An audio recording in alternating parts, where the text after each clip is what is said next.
My mother-in-law has a habit of exaggerating even the smallest achievements, presenting them in the grandest way possible. Despite her own life lacking sophistication, she puts in great effort to maintain the illusion that she is an influential figure in social circles. One of the most ridiculous examples of her behavior is the so-called club party she hosts every month. There is no real club. She simply invites her friends and colleagues over for a gathering and refers to them as her fellow achievers, because they work in the same field. This tradition has been ongoing for quite some time, and the entire event revolves around them boasting about their accomplishments from the past month.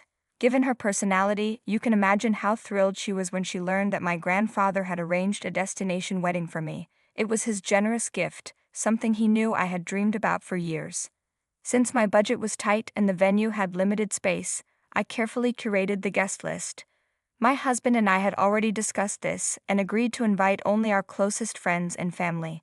It was difficult to narrow it down, but I managed to select 22 people from my side, while my husband invited 18 from his. Everything was set, and we were about to send out invitations when, out of nowhere, my mother-in-law showed up unannounced at our home one evening, at 9:00 p.m. no less. Her unexpected arrival immediately put me on edge. "You need to revise the guest list," she stated bluntly. I was stunned. Why did she think she had a say in who attended my wedding? To make things worse, my husband backed her up, which set off alarm bells in my head. "What changes are you talking about?" I asked cautiously. "I've already promised some of my colleagues that they'd be invited," she responded. "They're part of my achievers' circle." I calmly told her that it wasn't possible. "There's no room left. Everyone on the list is someone we share a close bond with and regularly interact with," I explained, hoping my husband would support me. Instead, he avoided my gaze and sided with his mother. "Can't you make some adjustments?" she pressed. Frustrated, I handed her the list. "Each person here is important to us. There's no one I can remove," I said firmly. Without hesitation, she suggested, "What about your cousin's sister? She recently moved to Birmingham, and it would be inconvenient for her to travel to the States." That was the final straw. I lived with her for 5 years after college. She's family. There's no way I'm excluding her, I snapped. I turned to my husband, hoping he would reason with her, but he continued to defend her. "It's only fair to invite them since she already mentioned the wedding to them," he argued. I clenched my teeth in frustration, unable to believe what I was hearing. My patience finally ran out, and I stormed out of the room. The next morning, I woke up with a plan. If they could disregard my wishes just to save face in front of her colleagues, I could just as easily teach them a lesson. I called my grandfather and explained everything. Then, I made my decision clear. "I'm taking you and Grandma off the guest list, along with Dad's brother and his family. Please cancel the wedding gift, you're no longer invited," I told him. Thankfully, he understood my reasoning and didn't hold it against me. When I sent the updated guest list to my mother-in-law and fiancé, they were shocked. Those were the only people I could remove, I stated matter-of-factly. But there were consequences. Without my grandfather's support, we lost our wedding venue. That meant scrambling to find a new location within 2 months or postponing the wedding entirely. Invitations had to be reprinted, and accommodations for out-of-town guests had to be rearranged. My fiancé was frustrated, but I wanted them to realize that none of this would have happened if not for my grandfather's generosity. He had funded half of our wedding. Still, I didn't expect an apology. So when my mother-in-law suddenly showed up again, I was surprised. "I'm sorry for pressuring you to change the guest list. Please call your grandfather and ask him to reinstate the hotel reservations," she pleaded. I narrowed my eyes. Why was she apologizing now? "Why the change of heart?" I asked. "You got what you wanted. Your colleagues are invited." She hesitated before admitting, "A destination wedding was what made the event special. If it's just a regular wedding, it won't seem impressive." Hearing that, my husband finally acknowledged his mistake. "I regret supporting her," he admitted. But I wasn't ready to let him off the hook so easily. "You shouldn't need drastic consequences to stand by me," I reminded him. Although he apologized again, I remained firm. My decision was final. Even if I invited my grandfather back, his generous gift wouldn't be returning. I wrestled with my emotions. Was I being too stubborn? The wedding was mine, and I had every right to prioritize my happiness. but part of me wondered if refusing to change my mind made me petty. My mother-in-law, however, wasn't done stirring up trouble. The fact that I wouldn't ask my grandfather to reinstate his gift infuriated her. She called my fiancé constantly, painting me as an ungrateful, vengeful person. Sure, I had made a decision that gave me some satisfaction, but hearing her blame me for a mess she created was frustrating. And then she went even further. She tried to plant doubt in my fiancé's mind. During one of their phone calls, which was on speaker, I overheard her say, "This is just the beginning. Your life will be miserable if you marry her." At least now I had confirmation of what she truly thought of me. My fiancé did tell her, "You crossed the line," but he didn't push back as strongly as I wished he would. I know I can't ask him to cut ties with his mother just because she disapproves of me, but if she keeps interfering like this, I don't know how much more I can take. I can't imagine living like this forever. Today I spoke with my grandfather and told him about the new wedding venue we had booked. It wasn't the dream I had envisioned, but it was still beautiful, and I felt at peace with it. "You're invited again," I told him.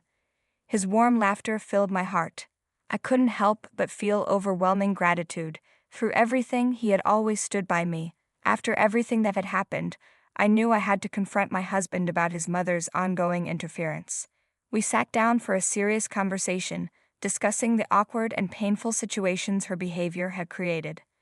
By the end of it, he assured me, "I'll talk to my mother and make it clear where she stands in our lives." I hoped this would be the turning point, that moving forward, things would be free of unnecessary drama. The wedding day finally arrived, and now I'm officially married. Despite all the unexpected twists and turns, the ceremony was beautiful, and I couldn't have been happier. I did, however, notice my mother-in-law sulking in the corner with the work friends she insisted on inviting. It was almost amusing. Then came an unexpected surprise. My grandfather, along with my uncles, gifted us a house as a wedding present. I was overwhelmed with gratitude. At the end of it all, I'm just glad to start this new chapter of my life with my husband. But it still frustrates me how some people feel entitled to dictate how someone else should celebrate their wedding or who they should invite. As I vented to my best friend, Leah, she didn't hold back. "It's about time someone put your mother-in-law in her place.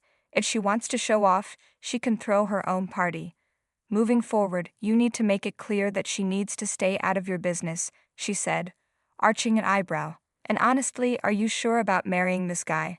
Any reasonable person would have seen through her manipulation, yet he stood by her. You're smart, but maybe you should reevaluate some things."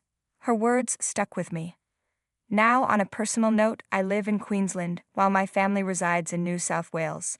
Recently, my parents and my 27-year-old sister decided to extend their cancelled cruise trip by inviting themselves to stay at my house for a week.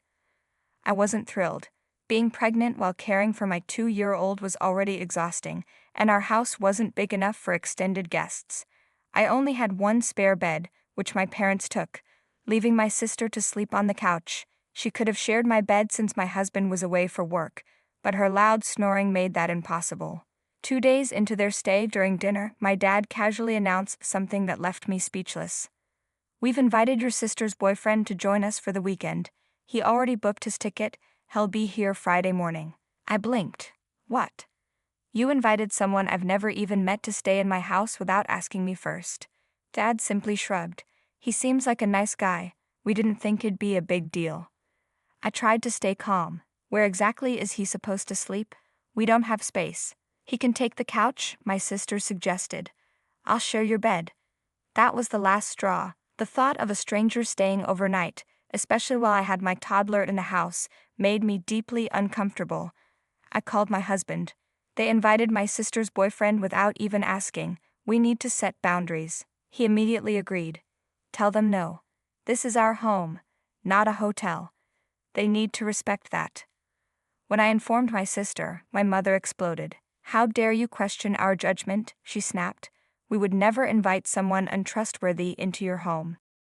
I reminded her, "You've only known him for 5 weeks. I don't feel comfortable with this." That was it. My mother decided they were leaving. "It's clear your husband has turned you against us," she said bitterly. 3 days later, they called, acting as if nothing had happened. I was baffled. How could they not see why I was upset? Am I overreacting? No. I was being a responsible parent. I didn't invite them in the first place, yet I accommodated them despite the inconvenience. But inviting someone else, a total stranger, into my home without my consent, that was completely unacceptable. Their entitlement was astounding. It felt like they resented the fact that I was an independent adult, making my own decisions. I turned to my husband. This is the moment to establish firm boundaries. I wasn't an ungracious host. I was never asked if I wanted guests in the first place. If they ever want to stay again, there will be ground rules. I refused to engage with them until they acknowledged their behavior. They crossed the line, and their tantrum when I refused to comply only reinforced my decision. Until they can respect my home and my decisions, my contact with them will remain limited. On top of everything else, my mother-in-law wasn't done causing problems. I'm currently 5 months pregnant, while my husband, who's 35, is away for work and won't be back until next month. This is my first pregnancy, and I've been balancing work at the office while managing things at home. When I first met my husband, he was extremely thin because of his mother's restrictive cooking. She avoided seasoning, sauces, even salt and pepper, believing bland food was healthier. My husband had grown used to it, but after tasting my cooking, he realized how much he had been missing out on. One Wednesday, I had a strong craving for curry. I made a big batch, knowing I'd have leftovers for the next few days. I stored it in the fridge before heading to work. When I got home, I was ready to enjoy my meal, only to find that it was gone. In its place was a dish made by my mother-in-law, who had let herself in using the spare key. I threw it out, she informed me. It smelled off. I made you something better. Better? I could barely stomach her food on a normal day, let alone while pregnant. Discreetly, I gave the unwanted meal to a homeless person. Unfortunately, someone saw me and told my in-laws. Soon after, I was bombarded with texts. How could you throw away my food? My mother-in-law demanded. That was so disrespectful. I responded, I didn't throw it away. I gave it to someone who needed it. Besides, I can't eat your food right now. My husband backed me up, but the whole situation made me furious. The real issue wasn't just her cooking, it was her complete disregard for boundaries. I looked at my husband and said, your family's constant interference in our lives is becoming a huge problem. Even when you're not here, they act like they have control over our home. He agreed. We need to set firm limits before our child is born. I made a decision.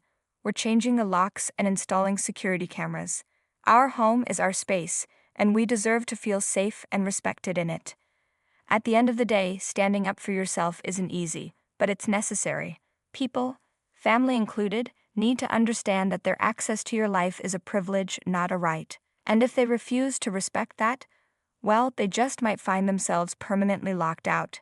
Thanks for watching. See you in the next video. Stay tuned.